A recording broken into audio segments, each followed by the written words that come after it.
Hello experience. তো দেখো, আজ আমি তোমাদের সাথে একটা চক্রবৃদ্ধি অঙ্ক আলোচনা করব। তো এই সমস্ত অঙ্কগুলো তোমরা এক্সট্রা কীভাবে করবে কম টাইমে, সেটাই আমি তোমাদেরকে আলোচনা করব। ঠিক আছে?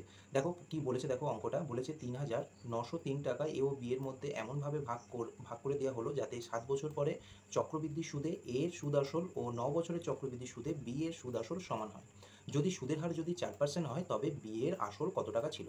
দেখো এগুলো এক্স ধরেও করবো না, আর চক্রবৃদ্ধি সুদের যে অঙ্কটা আছে তোমাদের যে পি ইন্টু 1+r/100 সেভাবেও করবো না। ঠিক আছে? তো কি বলেছে দেখো, প্রথমে বলেছে যে ৩,৯০০,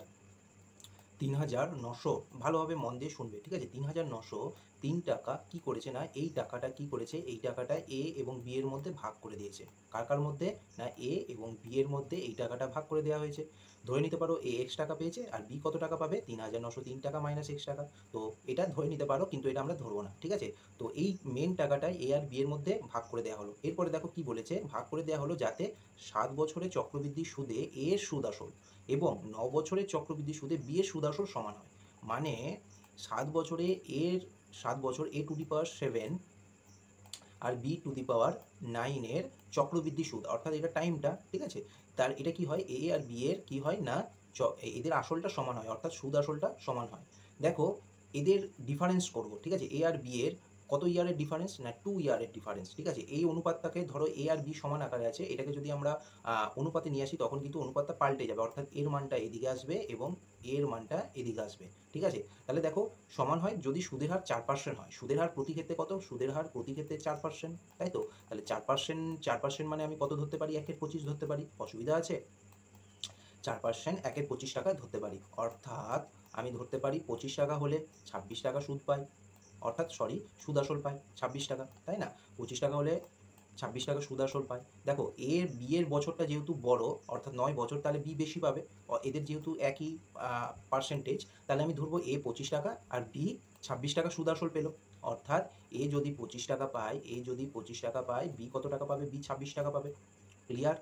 এরপরে দেখো আমি কি বলেছি, অনুপাতের যদি সমান করি, সমান আছে অনুপাতে আনতে হবে, অনুপাতে সমান করলে বি এর মানটা এদিকে যাবে, এর মানটা এদিকে আর যাবে, তাহলে এদিকে 25 গেল আর এখানে 26 গেল।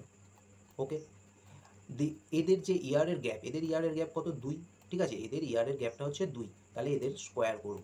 ওকে? তাহলে 26-এর স্কোয়ার আর 25-এর স্কোয়ার, 26-এর স্কোয়ার কত না 676, 26-এর স্কোয়ার হচ্ছে 676 আর 25-এর স্কোয়ার কত 625। ওকে? ক্লিয়ার হলো? এরপরে দেখো এখানে মেন টাকা ছিল, এই লাইনটা ধরো মেন টাকা, এই লাইনটা ধরো মেন টাকা।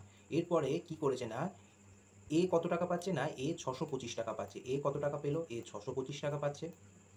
সরি, এ কত টাকা পাচ্ছে, 676 টাকা পাচ্ছে। আর বি কত টাকা পাচ্ছে না, বি এর মানটা বড়, তাহলে বি কত টাকা পাচ্ছে মেন পয়েন্ট থেকে না 625 টাকা পাচ্ছে। ঠিক আছে? এদের ডিফারেন্স, এটা তো মোট টাকা। ঠিক আছে? মোট টাকার থেকে এদের ডিফারেন্সটাকেও আমি কি করব, সরি এদের এদের ডিফারেন্সটাকেও আমি সমান করব। ঠিক আছে? এদের ডিফারেন্সটাকে সমান করব। এদের ডিফারেন্সটাকে সমান করার জন্য কি করতে হবে না, এর মানটা আর এর মানটা যোগ করব। ঠিক আছে? এর মানটা আর এর মানটা যোগ করব। তাহলে এর মান কত 676 আর 625-এর যোগ করো না, কত হয় 1301 হয়। ওকে? 1301 হয়। মানে আমি বলতে চাইছি যে এর ভ্যালু কত ছিল, এর ভ্যালু ছিল 676 টাকা। মানে এখানে ধরো মেন টাকা ছিল, মেন টাকার থেকে সুদ আসল কত টাকা পাচ্ছে না 676 টাকা পাচ্ছে, এবং বি কত টাকা পাচ্ছে না, বি পাচ্ছে হচ্ছে 625 টাকা। ঠিক আছে? বি পাচ্ছে 625 টাকা। এদের গ্যাপটা কত না 1301। এই 1301-এর ভ্যালুটাই হচ্ছে ৩,৯০৩ টাকার ভ্যালুর সমান। ঠিক আছে? তাহলে 1301-এর ভ্যালুটাই হচ্ছে তোমার ৩,৯০৩ টাকার ভ্যালুর সমান। তাহলে একের ভ্যালু কত, তাহলে একের ভ্যালু হচ্ছে 1,301 টাকা। কার মান বার করতে বলেছে না, আমাকে বার করতে বলেছে বি এর আসল। তাহলে বি কত, তাহলে বি 625 ইন্টু 625। ওকে? ইন্টু 625। তাহলে এটা 1303-এ, 1303-এ। তাহলে 625-এর সাথে যদি 3 গুণ করো, 3 5 15, 5 হাতে 1, 3 2 6 হাতে 7, 3 6 18 টাকা, তাহলে 1875 টাকা। কোথায় উত্তর আছে না, অপশন সিতে। ঠিক আছে? তো এইভাবে এই প্রসেসটা করবে, খুব তোমাদের টাইমটা ম্যানেজমেন্ট হবে। ঠিক আছে? তো এই নিয়মটাই কিন্তু আমি তোমাদেরকে ইউটিউবে, তুমি সারা ইউটিউব যদি খোঁজো, সারা ইউটিউব খুঁজলেও এই টাইপের এই সলিউশনটা কিন্তু পাবে না। ঠিক আছে? তো যদি এই রকম যদি অঙ্ক পড়ে তো এই প্রসেসে করবে। ঠিক আছে? এটা খুব ইম্পর্টেন্ট অঙ্ক।